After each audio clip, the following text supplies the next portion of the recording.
História, povos formadores do Brasil. Aula 4 de História, pessoal. Neste capítulo, você vai estudar como o contato entre indígenas e europeus e africanos contribuiu para a formação do Brasil. Também vai conhecer os motivos para as migrações e as formas como os grupos de pessoas se deslocavam pelo atual território brasileiro. Diga aí. Leia esta imagem, que é a reprodução de um mapa muito antigo, de 1519, criado pelo cartógrafo português Lopo Homem. Cartógrafo, pessoal, era a pessoa que desenhava mapas. Naquela época ele recebia o nome de cartógrafo, tá? Letra A. Qual trabalho representado está sendo realizado pelos indígenas? Letra B. Que animais foram representados? Você conhece alguns deles? E quais desconhece? Letra C. Que mudanças ocorreram nesse espaço após a chegada dos portugueses? Pessoal, nessa atividade vocês vão só colocar a resposta, coloca a página que pertence no caderno e só põe as respostas. Letrinha A, resposta, B, resposta e C, resposta. Não se esqueçam de colocar a data de hoje, tá?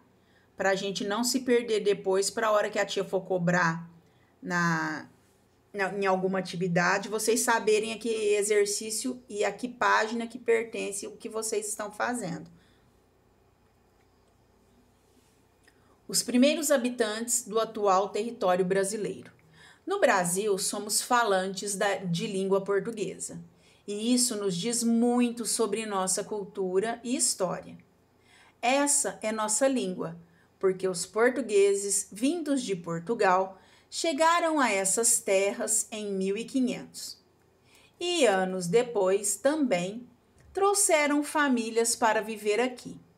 Esse fato influenciou a formação de uma nova cultura no território.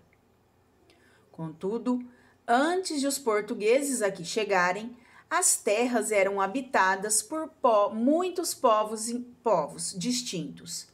Algumas dessas culturas podem ser identificadas em razão da existência de aproximadamente 274 línguas indígenas em uso atualmente. Isso quer dizer que há muita diversidade e muita história diferente para se contar de cada uma dessas culturas. Você sabia? Estudiosos de línguas indígenas afirmam que antes da chegada dos portugueses, algumas etnias indígenas falavam tupi e chamavam as terras onde viviam de Pindorama, que significa terra dos palmares.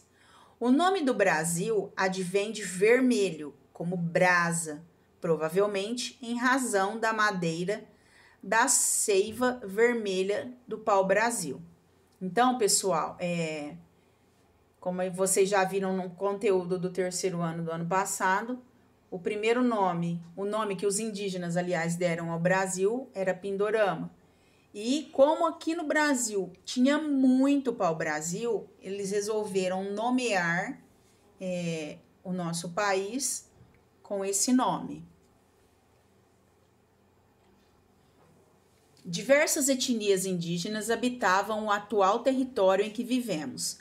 Esses grupos, por vezes, mantinham contato uns com os outros.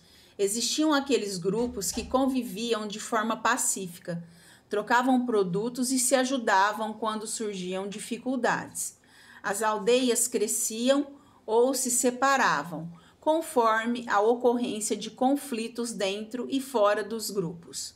Essas comunidades eram chefiadas por homens conhecidos como caciques, os responsáveis pela organização da aldeia. Os indígenas se deslocavam e se distribuíam pelo território. Para isso, abriam estradas em meio às florestas ou utilizavam canoas e barcos, navegando por rios e córregos e percorrendo muitas regiões.